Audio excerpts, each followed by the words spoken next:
Well, welcome, greetings.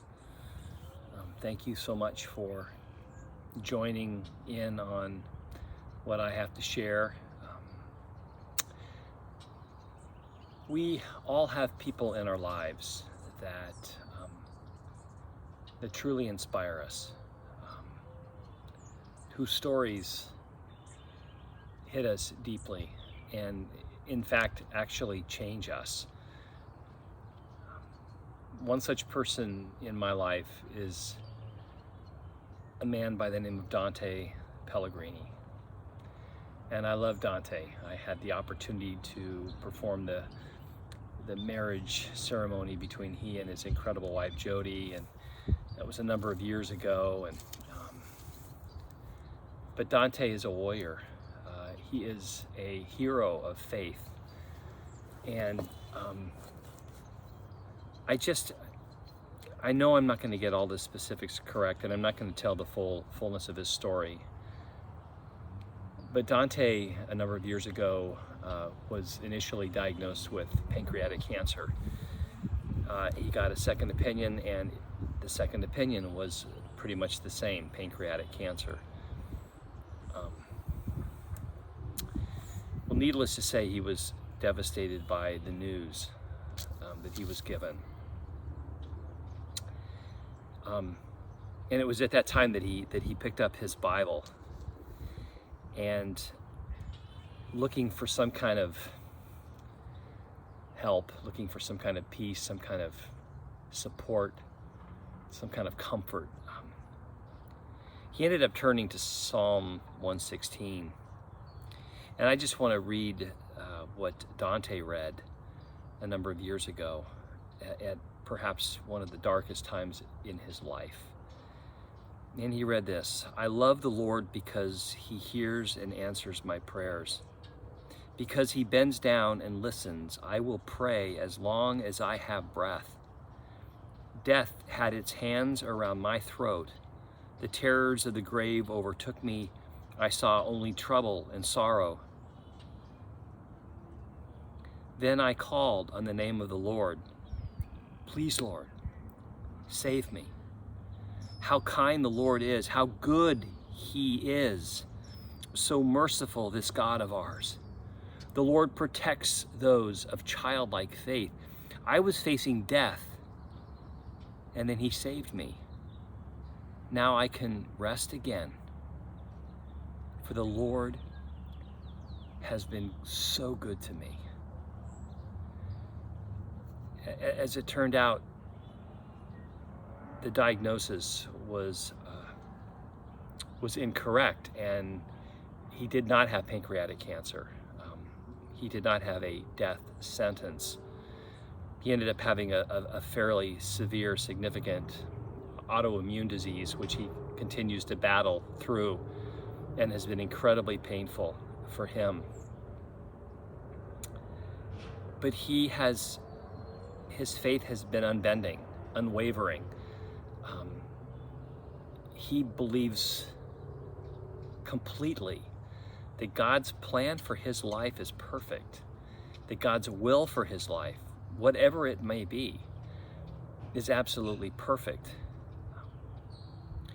Last week, I got news from him that he had been diagnosed and tested positive with COVID. And I've since been talking to him and texting him, and he's not doing real well. He's in a lot of pain, and he's going through a lot. And but he sent me a text that I just wanted to read because it just so blessed me. And his text to me says this: "Our Father continues to deliver, further strengthening and unbending faith. I am truly a blessed man in so many ways. Grateful, humbled, hopeful, joyful. This life of mine is never dull. I am so thankful for all that continues to unfold. The challenges, the triumphs, the highs and the lows.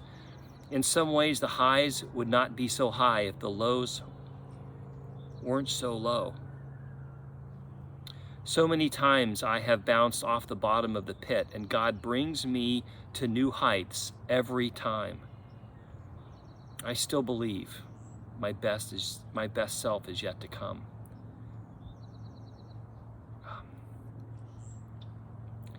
Dante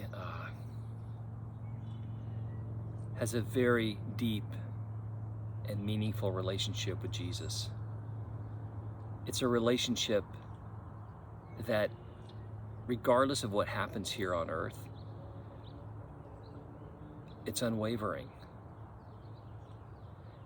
And that is such a huge inspiration to me. As I go through what I go through, I look to Dante, and he's not a perfect man, good heavens no, nor am I, nor are any of us.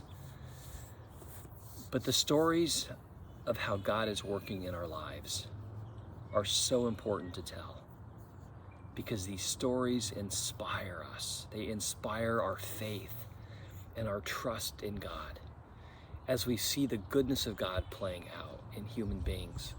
Why does God allow suffering? I know one reason he does, and that is so people can take a look at those who are suffering and how they're going through what they're going through and their unwavering faith. There's got to be something there. And that something, I believe, is what draws people to seek after God, to seek after Jesus. I know that Dante's story, which continues to play out, is an inspiration to me and to many people. I know it inspires his wife, Jody. And I know Jody's life inspires her husband, Dante, as it does to us, to Kathy and I. Certainly my prayers are with Dante as he battles COVID. But he's going to be okay. I know Dante Pellegrini is going to be okay. Number one, he's a fighter. And number two, he completely trusts that God will take care of him. Whether he heals him or not, God will take care of him. See, Dante knows that his final destination is heaven. And he doesn't want to go quite yet, but he knows where he's going. And he trusts God all the way with everything. So, keep Dante in your prayers. Thank you for listening this morning or today or whenever you're listening, and I love you guys so much. Thanks. Bye.